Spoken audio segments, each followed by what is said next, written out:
Hi, this podcast is recorded on Gadigal land. Lee and I would like to acknowledge the traditional custodians of this place and also the custodians of the place where you're listening, wherever you are. Well, hello. Well, hello. Guess what? The most exciting thing ever's happened, which is when I had a look at our list. I thought you were going to say, I was early for this record today. Well, Never happens. Won't happen again. That was just too much excitement to have. Right, When I had a look at our list, we keep, for anyone who wants to know this boring detail, we keep a shared list where we just jot down as we watch something, we throw it in the shared list. It's actually a shopping list app. It is a shopping list app, yeah. And it's quite rare. Often what happens, every now and again, we've both consumed something contemporary that's, new that everyone's talking about. And we've both done it, but that's quite rare because usually we get to stuff late or one of us has seen it and the other hasn't. I just said to Crabb, we have been watching what everyone's talking about and we've both seen almost everything. I know it's so strange too because if you asked me point blank, what have you watched lately, I'd say nothing because I can't remember anything. I'm reading so much at the moment for this documentary that I'm making. So I'm reading a lot of history about the Australian electoral system. That's where my brain is about 95% of the time. So I have watched some of these things, but I immediately forget about them because I want to go back to, Judith Brett's Democracy Sausage book. Well, let me see if I can... fantastic book, by the way. Let me see if I can trigger any memories for you. Oh, I left 2 books there for you, by the way, for your doco on your seat. Yeah, great. Thank Did you see very them? much. Great. Yes, I did. Good. I've put them away and forgotten about them, but I'll find them and remember. You are welcome.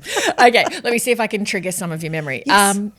White Lotus, the new season of White Lotus, have season watched 3. bits of it, yes. Okay. Yes, I'm into it. So there's only 3 episodes have dropped because they're doing that thing of dropping one a week. And isn't that interesting now? The world of streaming has now decided to be a bit like the world of linear television. Yeah. It's really an interesting kind of concept. I'm not sure if it gives me something to look forward to. There's 2 shows that are doing this to me at the moment, one on SBS On Demand that I'll talk about in a second called Rogue Heroes. It gives me something to look forward to and it prevents me from kind of gobbling it all up in a hurry. Yeah. But then what happens is, as you do, I just forget about stuff and then I realise, oh, that's right, I was watching White Lotus and then I just forgot about it. Oh, maybe it means you're just not that into it. Could be. Yeah, I find that when I'm really mad for something, like Succession or something, I'll remember what day of the week it comes out. Yeah, that's true. Well, actually, I know Rogue Heroes lands on a Saturday night. There you go. So you were into it. So, that's true. But, I'm always reminded of that funny thing that Kitty Flanagan said when she was on stage with us in Melbourne, where she said, because the next series of Fisk had just come out, she's like, I've put a bloody lot of work into this. You can't just binge it all at once. You're going to eat it in an organised way. I want 8 weeks of people coming up to me in the street and saying they love my new show, not one day. I just think, right, fine. So true. But the thing that it achieves, I think, and this is kind of a serious point, is when you're watching, with a big high-profile show that, a streamer or a broadcaster has put a huge amount of resources into, when people gobble it all up and binge it all at different times, their capacity to kind of talk about it and, I wonder what's going to happen next is actually just exhausted completely. That's right. And so in a series that's in any way suspenseful, it's actually a marketing advantage to have everybody, at work gathering around going, oh my God, like what's going to happen to that Who chicken? do you think's going to... Yeah, exactly. So good point. You actually have word of mouth suspense, which is expanding your audience. Even though it's an old-fashioned idea, having things go out at a predestined time, I actually think it's kind of smart. It's true. Speaking of when something you like is going to drop, taking it to another level, when The Americans was on and we were obsessed by that, not only did I know when it would drop, that night was blocked out in my diary so that I could watch it the second it dropped. There was none of this, oh great, the new episode's there, I'll watch it tomorrow night. It was, that just dropped 1 minute ago and I'm now watching it. Oh, and that little surge of serotonin you get when you kind of, is it serotonin? No, what's the love chemical? It's I can't even remember what it's called. Dopamine. Yes, thank you. Although the dopamine was rapidly gotten rid of with The Americans because then that dopamine. music would start. I don't think that's how it's pronounced. Dopamine, is it pronounced? I don't know. Well, I would say dopamine. Oh, it could be. Oh, you'd say dopamine. Okay. I really would. I think You say dopamine, I say dopamine. Let's go the whole thing off. Pretty sure it's dopamine though. The Americans, though, the dopamine See, the dopamine there that landed in I'll have a America. dopamine with extra parmesan, please. These dopamine are a little dry.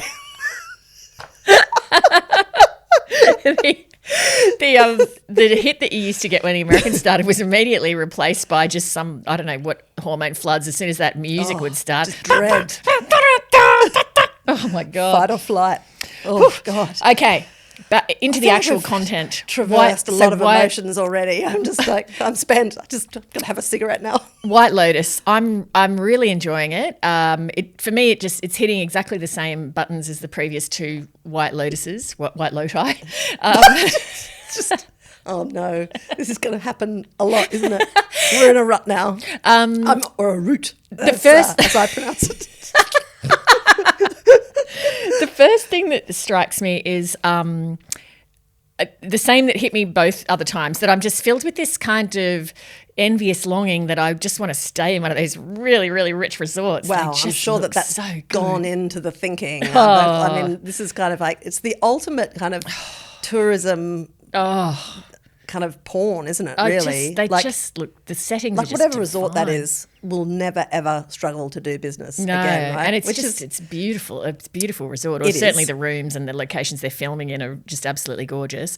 So that's the first thing. But also, I like they've come up with a model that just works. It's the same thing. It's the separate stories. It's the flashback model where it opens with a scene where you then getting the backstory as to how have we arrived at this point when this thing occurs.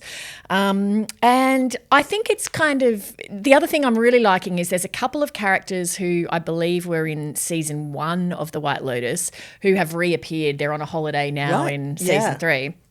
And they're playing with that really beautifully. Yeah. And so I'm really enjoying it. I think it's great. Yeah, I'm definitely up to date on it. I've watched all the episodes that there are, and last night I said to Jeremy, "Is there another episode of?" And he said, "No." So I wanted to watch it. He already knew that there wasn't a new one yet. Okay, so that tells obviously, you a lot. yeah. One thing that I will say about White Lotus, and I think it's another show where the music is incredibly well constructed, because Written by a Brisbane composer, I believe.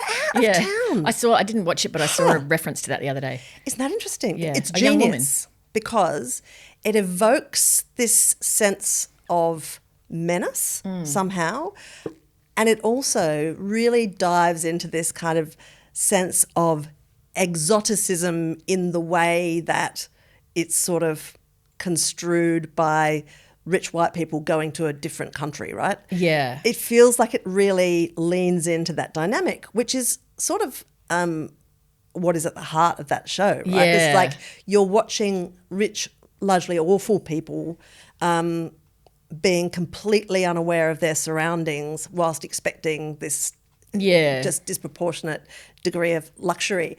And the fact that it's sort of overt about that, I think, is sort of one of its strengths. I mean, and somehow the music, to me, when I listen to it, with this sort of like monkey whooping sort of sounds, it just evokes all of those feelings. And it's I just think I'm tense. There's something terrible is going to happen. Also, I'm going to watch rich white people behaving really badly. It's interesting, isn't it? I mean, it's not a original trope like upstairs, downstairs, remains of the day. Like there's a million things that kind of fit this model, but it is a great model. I mean, for me, I don't think I've seen one I enjoyed as much as the first one, I guess because it was fresh, but also the Australian guy who played the hotel manager was absolutely brilliant. And that was just so well done with the contrast between the front of house and then his back of house complete meltdown. That was just absolutely fantastic. But we're not far into it yet, but they've got the subplot with the guy who's the security guard at the front gate who's in love with the woman with who that works incredibly beautiful woman. Oh my God, Anyway, it's thoroughly enjoyable. The thing I've been dying to talk to you about that I've had to bite my tongue about is apple cider vinegar. Yes, I've watched that too. Okay, all of it? Yes, I've watched all of it. What'd you think? I knew how the story ended anyway. Yeah, that's right. But this is one of the things I wanted to talk about. Okay. Again, I find it so clever. I remember talking on this podcast about the A.J. Simpson doco. and the movie Frost Nixon, something that you actually know the story and you know how it ends, how do they create tension when you already know the ending? And apple cider vinegar is really tense. It is massively tense. It made me think a lot more about Baby Reindeer, because we talked back at the time that we watched that about the terrible trouble that Netflix got itself into with that, just by using that card at the beginning saying every single word of this is true, right? Yeah. Like, I mean, I don't know where that lawsuit is at between the woman who says she was depicted unfairly in that series, but I mean, that's big bickies, right? And after watching that and thinking about it and talking about it with you, what I was absolutely looking out for with this one was, how are they going to deal with that issue?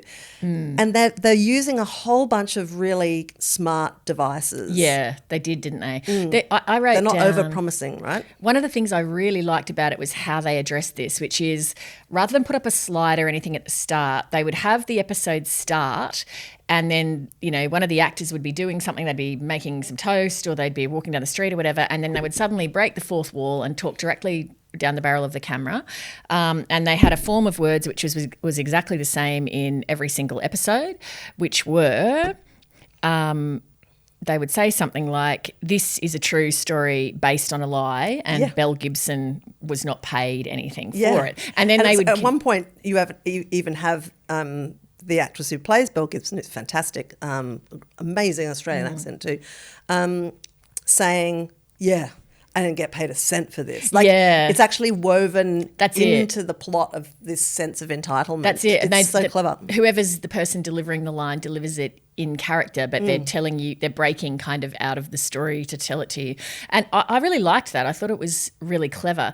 Having said that, I have been kind of saddened to see, again, the real life people who, whose real lives kind of became part of a creative endeavour, feeling hurt by how they were depicted. Because unfortunately, even if you say this is a true story based on a lie, or liberties have been taken, or however you try to explain it, people who watch it think that this is what actually happened. And Of course they do. Yeah. And so for some of the characters depicted, not Belle Gibson, but the kind of surrounding characters, there's the other influencer who died of her cancer, and her family are upset about it. They were very hurt by it. Because they said it wasn't an accurate depiction. To which the creators of the series say, no, I mean, we've adapted, we've borrowed and nipped and tucked here. But it's tricky when you're using people's real names. Like, I mean, they're using Belle Gibson's real name, obviously. Yeah. They're using her publisher's real name, which is interesting decision. I haven't seen the publisher say anything about it. Maybe I've missed it, but I did note that it was the publisher's real name. And also there was a lengthy piece in The Australian by the journalist who originally broke the story, whose wife had breast cancer. Yeah, Richard Juliet. Yeah, which in the story they've made, it's The Age that's broken the story, and they've given one of the Age journalist's wife breast cancer. Right. I mean, and that's where, particularly attributes or experiences that are very traumatic and close to your heart, to see those narratives interfered with if you're a character in the real life story, must be very, very vexing and injurious. I mean, it would really pierce you, I think. And, I mean, I don't actually know the TikTok of, who broke which bits, but I mean, you know what journalists are like. I mean, well, totally. Mate, you don't want to have your scoop attributed to somebody else. Totally. And I guaranteed that the Age journalists probably would have a riposte to what Richard wrote. So. Well, you wrote this and I you had that story, but we were the ones who got blah, blah, blah, So. Welcome to the Walkley Awards, people. Like, this is like barroom chat at the Walkleys, Nobody ever forgets the time that somebody forgot that this was their yarn first, So did you recognise, you probably didn't actually, because you have a bad memory for this stuff. The guy who played Belle Gibson's husband was Nate in Succession, Shiv Roy's love interest. Oh my God, that's where I knew him from. Okay, he's desperately handsome. I did have to look it up. He's so handsome. He's really like... he's very, very handsome. Sorry, I feel like every time we meet, I'm just... drooling over some unavailable screen god. But yes, he is insanely handsome and was terrific. He was great. Yeah, really good. I thought So when I started watching... Mel Gibson's husband would be, surely you'd have to be pleased with being portrayed as someone that hot and warm-hearted. I Googled the living crap out of him too. I would have been... When I started watching it, I felt I was so enraged initially in the first episode, firstly by this wellness culture concept around, I'm happy about it for lifestyle and stuff, but this idea that, you can cure cancer by thinking positively and stuff really just boils my piss, not to put a too fine a point on it. Yeah. So I felt I was constantly angered in watching it, and also because, the ending... just the Mel Gibson character obviously is kind of enraging. And so at the end of the first episode, I felt like, gee, I don't know if I'm going to watch on here because it's making me quite emotional because I'm just so angered by it. But then it really kind of hooked me in. The things that hooked me in were the performances were all absolutely fantastic. Her mother was really superb. The husband, the girl who played Mel Gibson was absolutely fantastic. The other girl who was the other influencer was also tremendously good. Her parents were excellent. And also, having spent quite a lot of time on the Gold Coast, having lived there for a while, it captured the Gold Coast really well. That kind of mix between like wellness but surfy lifestyle and a little bit bogan, and it just kind of and just the look of the coast. The coast looked great. There's a scene towards the end where the girl's dying, where they're sitting on the beach where I used to live. Yeah. So I enjoyed seeing the Gold Coast on screen. And I feel like even we haven't discussed it until now. I felt like I was aware of the different reactions that you were having to this series. Like when you texted after having watched the first episode, and may I just pause to recognise that really boils my piss is the greatest. I love that expression. It's just... It captures perfectly the really feeling, doesn't it? Because you were really in a piss-boiling state after watching the first episode. Oh, it was... You were texting me, I could sense that your lips were like this. Oh, I was... I hate it's probably because I've been around it a lot at work too, the ripping off of well-meaning people by charlatans. I really hate that vibe. Yeah. And so you were, I'm like, oh, she's not liking this very much. Yeah. But then you kind of warmed to it. Anyway. I kind of just, I don't know, I just pressed on, and you get absorbed into the story, and it was really good. What did you think? Did you like it? I loved it. Partly because, as you know, I'm completely addicted to frauds and scam stories. Oh, yeah, like, you I are just too. am completely obsessed. And I think it's because I find it relaxing to read about someone who's in more trouble than I am. Like, one of my favourite books ever, and I've talked to you about it before, but this is just my annual reminder, is a book by a guy called Clifford Irving, I think his name was, and he wrote I think it's just called The Hoax, and he pretended to write a biography of Howard Hughes. Like, he figured, like, he made up an authorised biography, allegedly with the with the cooperation of Howard Hughes. And he and his friend just went through the files and made up interviews with Hughes that they'd purportedly conducted. And their gamble was that Hughes was a recluse and would never come out of hiding to denounce them. That's incredible. So it's the greatest book. The shit that they pulled, I mean, you're just laughing with disbelief that people would actually think that they could get away with that, which they did not. I'm now going to upend all of our carefully crafted plans about what to talk about in the pod, because I want to talk now about stuff that I thought we might talk about next episode, because you've thrown out biography there, which is like, you know how sometimes we talk about this all the time, the universe throws things into your path and you're like, God, I can't believe there's synergy going on here. So the great Garner recommended to me that I should read this book called The Silent Woman, a biography of Sylvia Plath and Ted Hughes by Janet Malcolm. Have you read it by any chance? Yes, years ago. Oh, you have? Oh, great. Okay. Yeah. So she in it, Janet Malcolm is the most interesting writer, because she always comes at stuff from this complete, I'm not surprised at all that Helen Garner likes it, from this complete 360 exploration of issues. She started out thinking, okay, I want to have a look at the life of Sylvia Plath. Many people have written biographies about her, but the fan base is so kind of feral that if anyone tries to write something that's not basically Sylvia Plath was this victimised woman and Ted Hughes is a monster, then they just get completely cancelled. There was this writer that Janet Malcolm had quite admired who'd tried to write a more nuanced biography about the relationship and then had just had a really terrible experience with it. And so in the course of researching her own writing, Janet Malcolm goes to talk to Olwen Hughes, who's Ted Hughes' sister, who's the keeper of all of the documents.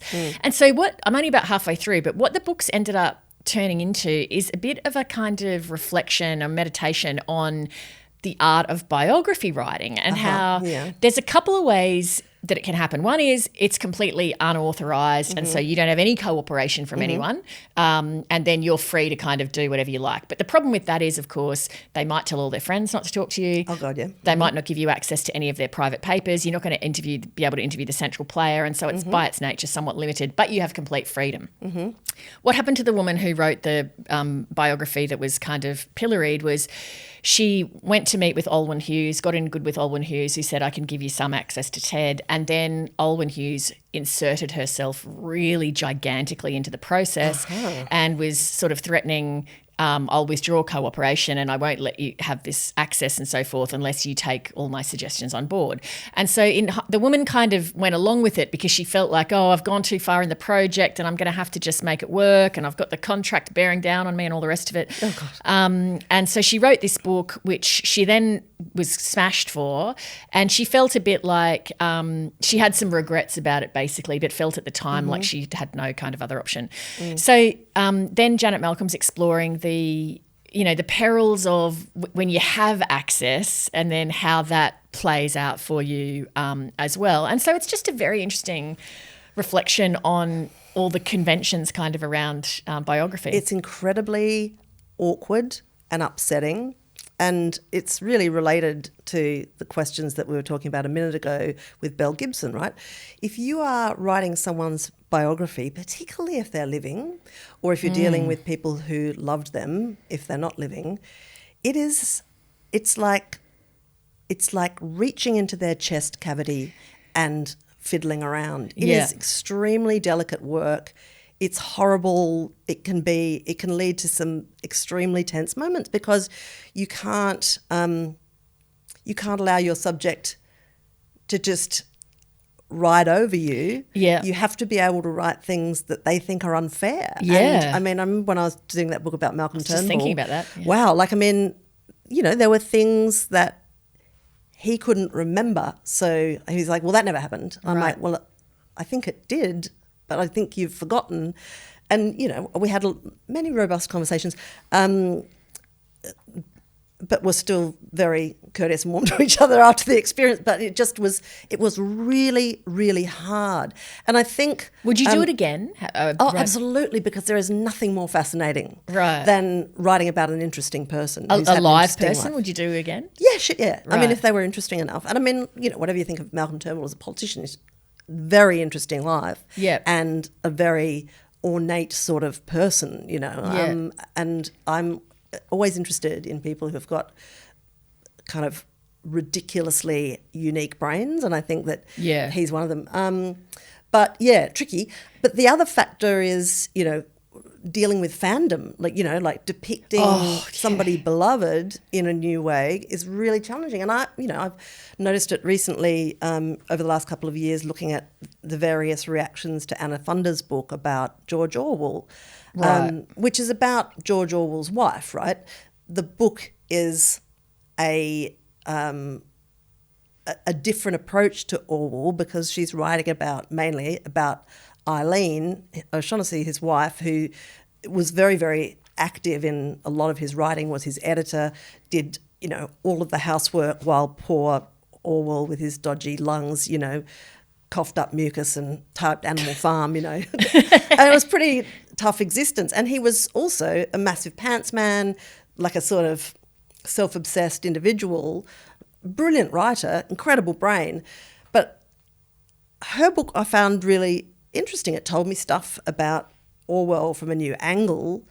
Funder, in her work, doesn't question Orwell's genius at any point. She's just like, well, here's another thing in the story. Here's something you didn't know. Here's the stuff that his wife did. You know, she was there in Spain with him while he wrote Homage to Catalonia, and but isn't mentioned. You know, she was in as much danger as he was a lot of the time. Anyway, what's interested me is this sort of backlash. I've heard a number of kind of male writers, broadly of the left, really being upset about that book, like that it was sort of trashing Orwell, or it was just such a strong emotion. Well, that's the same. Them. That's like Sylvia Plath too, right? Because I think if it's something that people feel strongly connected to the work for whatever reason, and often journalists are connected to Orwell because he's, you know, a great writer, and he's also written extensively on writing, and so, you know, he's a bit of a guide, if you like. And so same way for Sylvia Plath, for certain kinds of women, Sylvia Plath's big. Right. So you don't want anyone messing with what you believe the narrative of that to be. And also, I mean, you know, Orwell, more than just about any other writer I can think of, was just this sort of beacon of courage, you know, the courage to be able to address an enormous, disproportionate evil power, to name it, to stare it down, to fight against it. I mean, every writer would hope that they would meet that standard. I think I probably wouldn't, but I'm, you know, always reassured to think that there are, you know, writers of that caliber and that courage. So I think that is part of that package. Yeah, I guess it's that thing where maybe people feel like, oh, if we look at the person as a more rounded individual, it somehow takes a bit away from their genius. But it really doesn't. It just rounds them out as a human being. Still a genius, guys. He's still a genius. So I was just thinking, as you were saying, like when people are asked by a writer, you know, if they would cooperate with, you know, a biography that they want to do, it would be nervous. It would be nerve-wracking, wouldn't it? Like terrible. To have somebody just say, right, I'm just going to come around and rummage through your undie drawers. Don't mind me. I'm like, I mind. Oh, you know, it would be very, it would be disruptive, and it would be anxiety inducing. Also, nobody's really ever made a serious step at writing my biography, understandably, but imagine if it was imagine if they just did a shit job of writing it. Like, I mean, it's not just the content. Oh my what God. if it was badly written and you read it and go, oh, it's all true, but wow. I can't even imagine ever agreeing to it, because you're giving full control of the story of your life to somebody else. Now, people have trusted me with that, and I am incredibly grateful and consider it a huge responsibility. Would I trust somebody else to do it? Probably not. And I think Helen Garner, you know, who famously, this Bernadette makes Brennan, me vomit, she burnt, you know, some of her diaries. I've remonstrated with her about this before. She said, oh, they were just terrible. I'm like, but so she would be very, very, like, cautious. And I know that because, you know, no one's ever been allowed to write with Helen Garner's full cooperation, right? A full biography of Helen Garner. I don't know how many people have tried, but Bernadette Brennan did. Well, Bernadette Brennan did something really, really smart, and she's written a great book about Garner. You've read it, and I've read it. We've talked about it before, but she pitched it as a literary biography. Oh yeah, right. So it's an account of Helen's books, but along the way you hear the backstory of some of them. And like the chapters about the first stone are absolutely fascinating reading, because they tell you about the writerly process. They also canvass, you know, I think some regrets that Helen has about that process. And you find out all of the pushing, pulling factors that shaped some of these books, very famous books that Helen's written. But it also, I can see from the structure that, and I'm assuming that Bernadette and Helen talked about this pretty significantly in advance, there's an absolute capacity for Helen to leave some things private, you know. Yeah. Which I think maybe she'd want that assurance. Yeah, I just would find the whole thought of it really intimidating. Fascinating though, like totally fascinating. Yeah. Well, and again, another thing dropped into my lap that is in this theme. I'm a bit out of the habit of listening to podcasts, I must admit, but I listened to one called Life Sentences, which is hosted by Caroline Baum, who's kind of a well-known literary person, has hosted lots of book things for the ABC and at writers' festivals and various things. So she has a podcast called Life Sentences. She's an excellent interviewer and super knowledgeable about literature. Anyway, one of her recent episodes is with the legendary and controversial biographer Kitty Kelly. Oh yeah, I've and so to that. Kitty Kelly has done biographies of some of the world's most famous people: Jackie Kennedy Onassis, Frank Sinatra, the royal family, and Caroline does this fascinating interview with her. They're all unauthorized. There are people who are highly critical of Kitty Kelly and say she makes stuff up and she's sensationalist and so forth. But she was very interesting in this interview, and I thought she came across as quite credible and believable, but it's a very interesting conversation around some of these issues about not having access, how you get access, what happens if you can't get access, and also with really famous people like, say, Jackie Onassis. Kitty was making the point at which she was approached about writing something. So many books had already been written. So for really famous people, when a lot's already been written, is there something new to kind of say? And she felt like, yes, there can often be. Anyway, it's a very, very interesting listen, and I recommend it. Yeah, well, I mean, that's an interesting other situation where you're writing a book about someone that has been exhaustively covered. And I think the most valuable thing that I got out of the Anna Funder book, Wifedom, the Orwell one, is actually not really about Orwell or Eileen at all.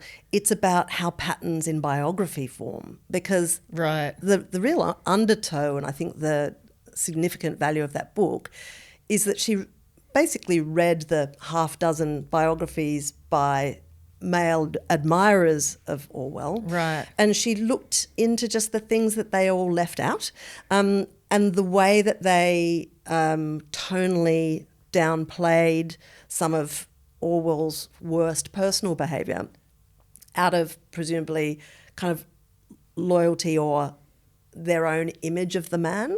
And that is really or maybe fascinating. they just thought it was irrelevant to his, because until recently, like you think about, that's true. It took until probably the 1980s in public life, like Jack Kennedy, speaking of, the Kennedys, like his private life wasn't really discussed. So in Kitty Kelly's stuff, like her book about Nancy Reagan, she wrote about how Nancy Reagan had the astrologers coming to the White House and stuff like that, which has always been contested whether that's actually true or not. But that kind of detail people hadn't really talked about publicly, and Jack Kennedy's womanizing and his back pain and Jackie Kennedy's drug taking and his drug taking and stuff like that. So the nature of also, what people will write about. I mean, we've talked about it as well about Alice Munro and these things that people kind of keep quiet, and there's all sorts of reasons why they. Well, her biographer kept the detail about what had happened to the daughter out of his biography, and when he was challenged on it, he said, "I wasn't writing that kind of biography." That's right, and it was like, "Oh, that was private family business," and so people, I think, they might leave it out because they think it's not relevant. They might be close to the subject and think it's going to hurt their feelings. They might think it doesn't really stack up as important against the body of their work or their genius. So there'd be tons of different reasons, I guess, why people do it. And then I think also the other thing I recently read was a biography. I'll talk in the next episode about the book that prompted me to read this biography, but it was a biography about Agatha Christie. Oh, right. By Lucy Worsley. And the thing that was interesting about that too is because now that's a biography of someone who's been long dead. Yeah. And so there's not really, you can go and have a look at their papers and newspaper clippings and all sorts of things, but to a large degree, you kind of second guessing what went on. And also, of course, you have a contemporary frame around things when you kind of look back at them. It was an incredibly interesting read, but the thing that struck me enormously about it was, God, how much attitudes have changed towards marriage and children and women and work in a fairly short period of time, like in being, say, 100 years or so. My God, this changed so gigantically from Agatha Christie's era. Yeah. It's just... And sometimes, I mean, the way history gets written or what are the details that get recorded is changing as well. I mean, like I recently read Claire Wright's new book, Naku Daruk, which is a history of the Yirrkala bark petitions, right? And it's like 8 feet thick. It's a big book, and you look at it and you go, okay, this is a dense work of history. It's utterly fascinating and a really compulsive read. And the only reason that Claire has this sort of really accurate narrative, not just of what was happening in the Parliament and the Menzies government at that time, because Menzies had said, come on over, bauxite miners from France. Yes, you can have Yirrkala, this mission to dig up and, extract bauxite from. We knew about that bit. What we didn't know was what were the politics going on in Yirrkala at the same time, in the Yolngu people. And she only has records of that because the missionary's wife up there was a writer, and she was a bit of interested in linguistics, and she learned the language and recorded all these discussions that were had. And Claire, when she was writing this history, thought maybe there are files from that husband and wife missionary team up there. And she told me this the other day. She went through the white pages for the surname and found this guy, picked up the phone in Melbourne. She said, oh, hey, are you related to, this guy? And he goes, yeah, that's my dad. That was my dad. And she goes, oh, amazing. Have you got any papers or any records? He goes, oh, yeah, about 50 boxes in the shed. Oh. So she's driven straight round there. Oh, that's the dream. And this whole untold history is brought to light because a lady was interested and took notes. Wow. One of the things that strikes me in that story is, wow, the white pages still exist and people are listed in it and people still have a landline that you would dial. I know, right? Well, that's kind of amazing. But I love that story because it reminds me that history is never settled, right? It's never a black and white kind of affair either, because it basically, what's that expression, history is written by the victors? Well, yes, but I mean, you have to keep going back and looking at it because there's always voices that nobody asked at the time. Totally. And now for people doing this in 50 years' time, there's going to be so much more records to look at because of electronic stuff. And can you imagine? I mean, just be unbelievable. Imagine writing about this period of US politics in 50 years' time. I mean, the amount of stuff that'll be in the Library of Congress. Can I just raise one more biographical thing? And then I'm sorry, listeners, but you'll have to tune in to the next podcast to get the other contemporary television that we were going to talk about. You always cut us off at 30 minutes. Like Joe Rogan gets 3 hours. The Diplomat. And you shut me up at 29 minutes. Rogue Heroes, Cunk on Life, Conclave, Bridget Jones. We'll talk about it next time. But while we're on the bio theme, can we stick to 2 pieces that I recently read about real life people and real life events that were so delicious? I can't even tell you. One piece about the Murdochs, which was in the New York Times, and one piece about the Murdochs built around an interview with James Murdoch in the Atlantic. Okay, let's go. Because this is like a JFK moment. I remember where I was when those articles dropped, okay? Because, of course, the Murdochs have just been through this incredibly bruising and held in camera court case in Nevada or wherever it was. Amazing the things you can get away with in Nevada, but one of them is if you're trying to skank your kids everything's out legal of their, in Nevada. Yeah, exactly. If you're trying to skank your kids out of their inheritance, head to Nevada because you can do it in private. Anyway, so all this speculation about whether Rupert Murdoch's, and just by way of background, there's 8 shares in the family company. He owns 4 of them. His 4 eldest kids, Prudence, James, Lachlan and Elizabeth, each have 1 share. On his death, they each get 1 of his shares so that they all have an equal, interest in it. However, Rupert, as he moves into his, 8th wife and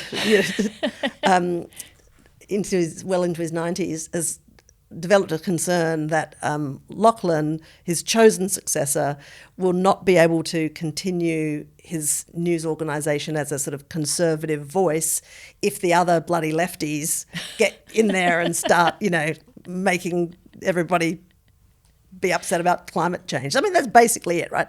So he's trying to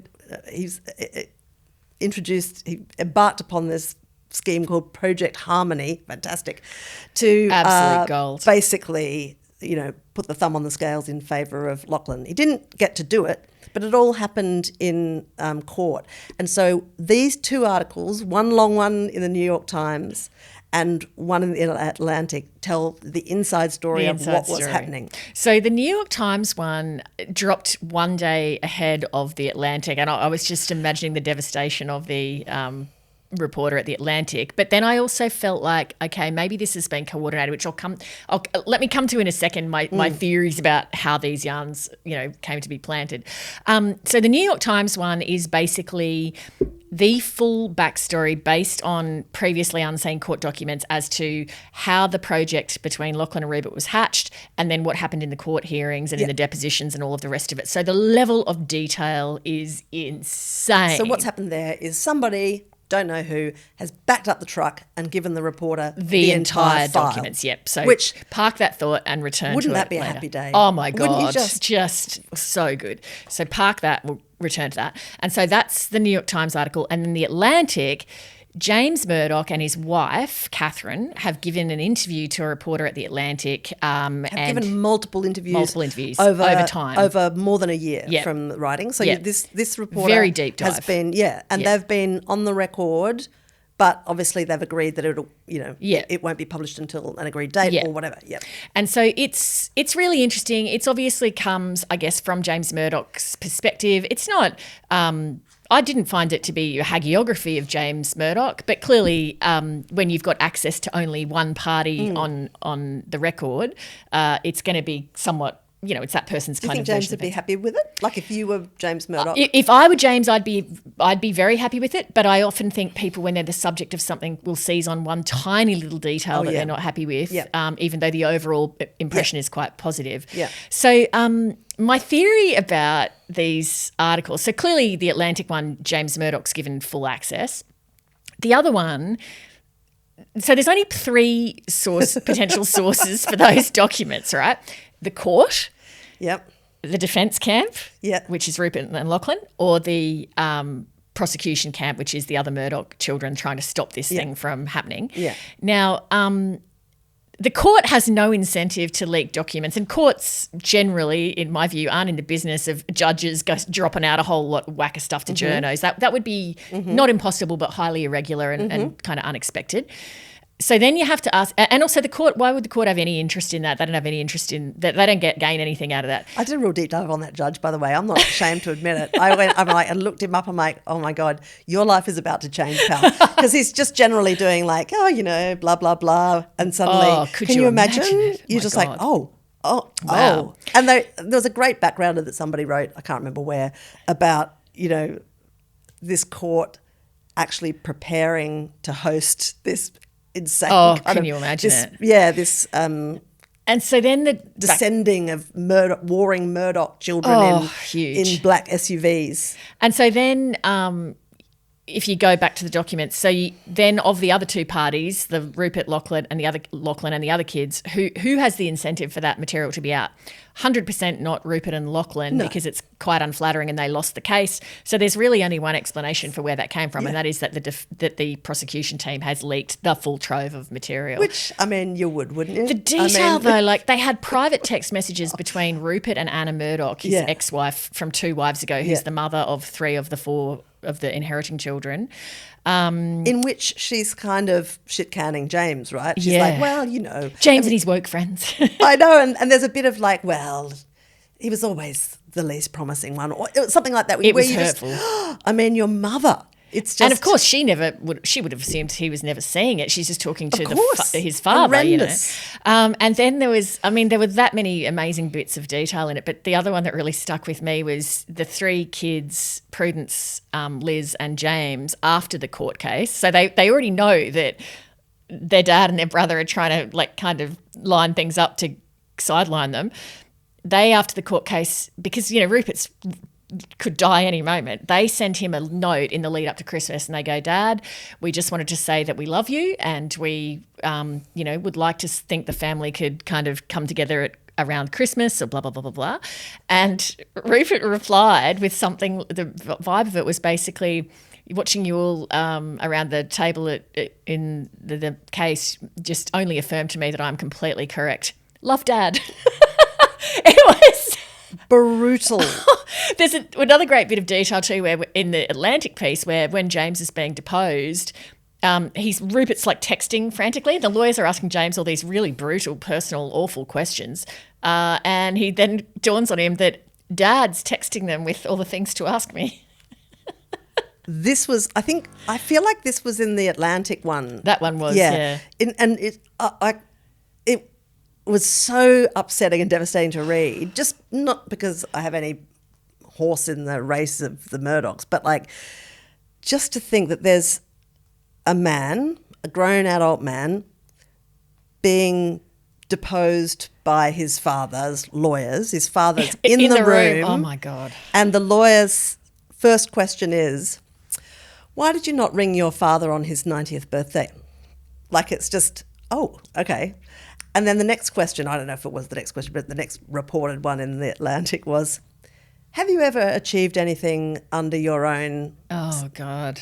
Of your own accord or something like that? It was just like, wow, very, very confronting stuff for your dad's lawyer to be asking you with your dad sitting right there. I mean, like, incredible. That is crazed. It's so, yeah. And also just quietly, for all of the, like, you know, that apparently James is the left wing of the Murdochs, I'm sorry, he just seems like a pretty bog standard Republican to me, with the exception that he believes in the factual existence of climate change, which most Republicans and people on the conservative side of politics do accept. The difference of opinion is in how we tackle it and whether society can just adapt or whatever. He just believes in a basic scientific fact. He seems to be, as far as I can tell, a free market believing libertarian. Like, I can't see this narrative that somehow he's a woke lefty seems absolutely ridiculous. My favourite bit, it's hard to pick. There were so many good bits in both of those articles. It's such a pleasure. And I, like you, felt for the poor Atlantic reporter because, you know, that had been cooked up for so long. And if it had just dropped on its own, you know, it would have been incredible. It was incredible anyway. But imagine, you know. Well, my other theory, and I have no intelligence or evidence to back this, but I did wonder if, because James had given full open kimono to the Atlantic, did the other two, Prudence and Liz, feel the need to hedge their bets? Oh, you think it might be a sister act? Well, I just wondered if it Liz felt came like, out looking pretty good from the she New York did, Times one. Yeah. So I did sort of think maybe they've thought, look, James is clearly going to get a pretty good run in the Atlantic. Do we need to make sure that we have our own journalistic sources to that we have a relationship with to go to that are credible, right? And so New York Times is where you'd go. Anyway, how the sausage is made. My goodness, it was like Succession was back. It really was, which I have two more quick things to say about it. One, there's a part where Elizabeth talks about what happened in the Millie Dowler phone hacking crisis, awful thing in the UK where, you know, James Murdoch was the guy in charge of dealing with that situation, handling the fallout from this reprehensible phone hacking behaviour that journalists at The Sun and the News of the World have been engaging in. And remember, that culminated in Rupert Murdoch himself giving evidence at that inquiry. I stayed up late to watch that live. It was a kind of amazing thing. But Elizabeth records that at that time, everybody decided that it was, you know, somebody had to take the, you know, the rap for it. And they all decided that it would be James. And then at the end of this meeting, essentially, Rupert's gone, so can you just go and do that, please, Elizabeth? So she had to kind of deliver the news and whack James. And in this article, it's apparent that that is a great regret of her life, that she caved into her dad and betrayed her brother at his bidding. Like, so Shakespearean. Funnily enough, after both of those articles, I did walk away with the impression that despite all this just absolutely massive drama, I did feel that they are quite a loving family, that I think they do actually, strangely enough, all love each other, including, I think, all of the kids desperately adore their father.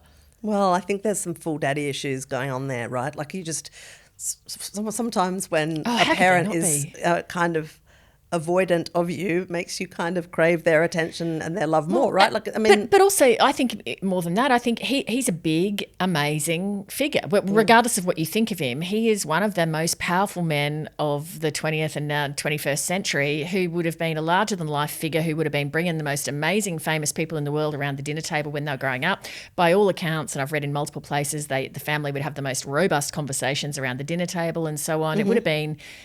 Dad would have been an amazing swashbuckling kind of figure, right? And a powerhouse. So you can see why the kids would revere and admire him. Oh, for sure. But also there's a bit of, under the mighty banyan tree, none can thrive, right? Oh, of course, yeah. But my favourite, and I will shut up now, there's this great moment, I think it was in the New York Times article, where Jesse Armstrong, creator of Succession, is quoted. And he says, listen, everybody always thinks that we've got like a leak from inside the Murdoch family. We just watch the television. We just read we just watch what's happening.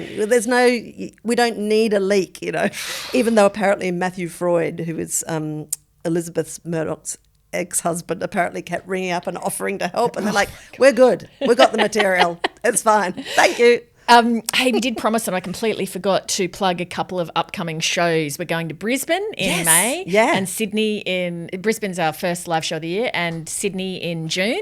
And so just those Google dates. Hang on. Well, Brisbane's the 9th of May, I remember, because it's before my birthday, and Sydney's mid-June. You keep mentioning that. You're like, it's my birthday. So anyway, when you come and see our show in Brisbane on my birthday, okay, here we go.